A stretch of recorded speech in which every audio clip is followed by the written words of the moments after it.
y établir certaines règles. Par exemple, les représentants du parti politique ne doivent pas intervenir oralement et crier aux commissions électorales. Il faut rester tranquille. Après chaque vote, par exemple, on a eu du bruit, on a eu peu de lumière et tout ça. Donc, je pense qu'il faudrait faire au moins un système de sécurité, par exemple, parce qu'il n'y avait pas de police. Comment on aurait fait ça s'il y avait un conflit physique entre les groupes différents, des différents candidats. Et donc, je pense qu'il faut beaucoup penser, discuter sur ça dans le gouvernement, mais aussi avec l'expérience des commissions locales.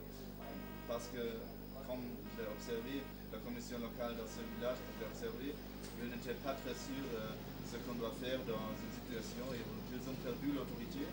Et il faut penser sur des manières comment on peut garder l'autorité dans le processus, dans des situations difficiles. Et voilà, avant de poursuivre avec l'ordre qui a été établi pour cet entretien, je voudrais que nous puissions commenter le déroulement même du scrutin à travers les bureaux de vote aux quatre coins du pays. Alors les journaux ont rapporté ce matin qu'il n'y avait pratiquement pas eu d'incident, je vais dire d'agression physique ou alors de violence lors de cette journée électorale. Est-ce que vous, avec votre réseau d'observateurs, confirmez cela ? Moi-même, je n'ai pas observé de la violence dans la région d'Itassi. C'était tout calme, sauf, comme je l'ai déjà dit, le dépouillement à certains lieux. Mais mes collègues à Antananarivo, ils ont fait des expériences différentes. Il y avait aussi des problèmes avec, par exemple, des interviews. Quand on a fait dans certaines cabines de vote des interviews à l'extérieur, il y avait du bruit, il y avait une dissatisfaction avec ça. Et je pense que pas tous les commissions locales électorales ont bien entendu ce que s'y va passer avec ce processus des élections. Et moi, je pense en général que l'éducation et la préparation des commissions locales, c'est un aspect très très important sur ça. Aussi pour des raisons que je l'ai dit, de sécurité publique, mais aussi concernant l'organisation du processus, comment ça se passe, comment on organise, comment on réacte dans des situations incertaines. Et peut-être on pourrait établir ici une aide pour des commissions électorales qui seraient distribuées avant la semaine d'élection. Pour mieux préparer les gens responsables dans les localités. C'est une idée, on doit en discuter. Voilà, et nous poursuivons à présent en commentant le processus électoral lui-même dans sa structure. Comment est-ce que vous l'avez trouvé ? Je veux dire, la mise en place, le déploiement même, n'est-ce pas, de l'organe en charge de l'élection, à savoir ici la CENI. En général, je pense que le processus légal était bien préparé.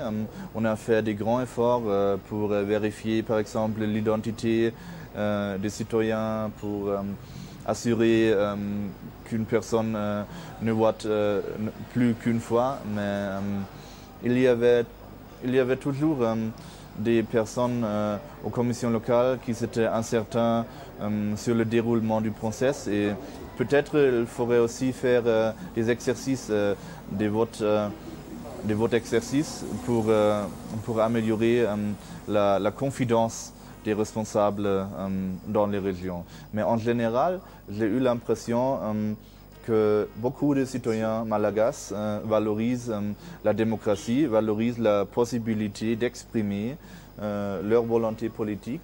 Et comme je l'ai déjà dit, c'était impressionnant.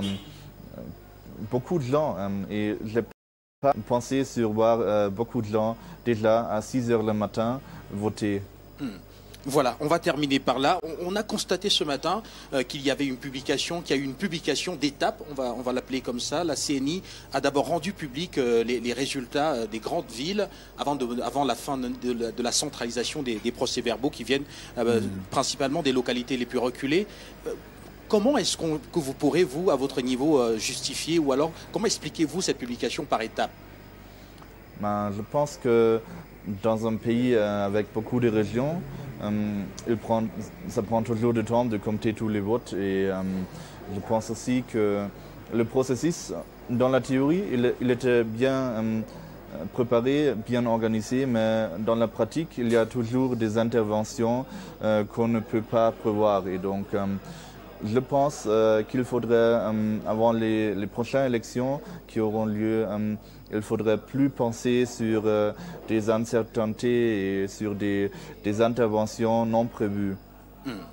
Merci beaucoup à vous, Urs Unkeuf. Merci d'avoir accepté cet entretien sur les plateaux d'Afrique Média, ici en direct d'Antananarivo. Je rappelle que vous êtes le représentant pour l'Afrique. Vous êtes basé en Allemagne de l'association Afrique, à savoir Association pour la recherche libre et la coopération internationale, qui est une association qui compte qui compte des membres dans une trentaine de pays au monde et qui travaille énormément sur les questions de développement, également sur le processus électoral, etc.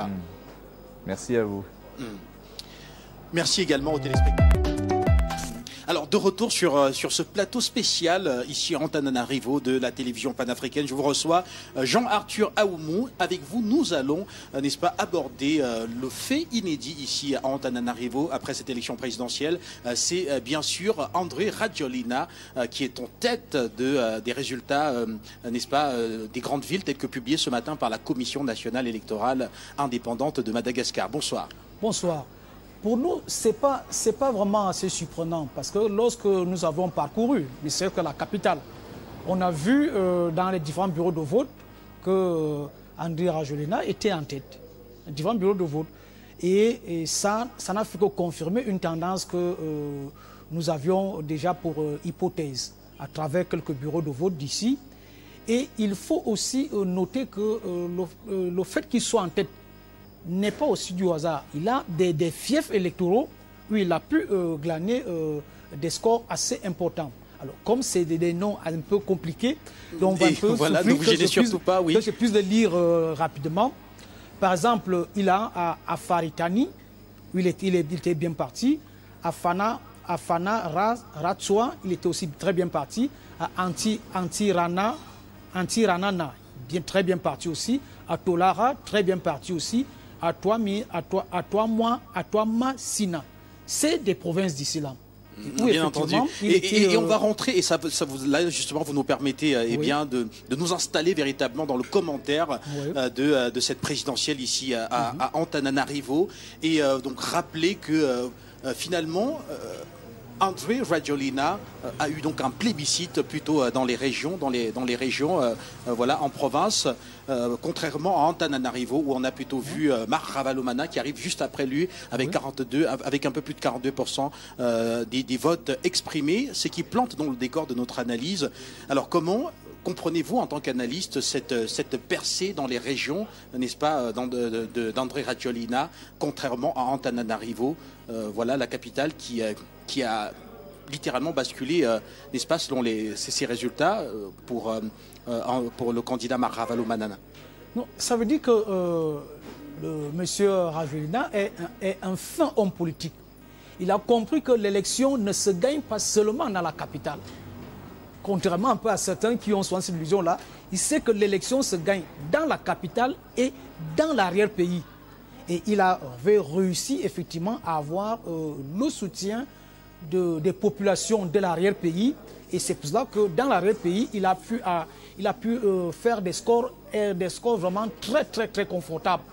Au point où il battait de loin tous les autres candidats en lice.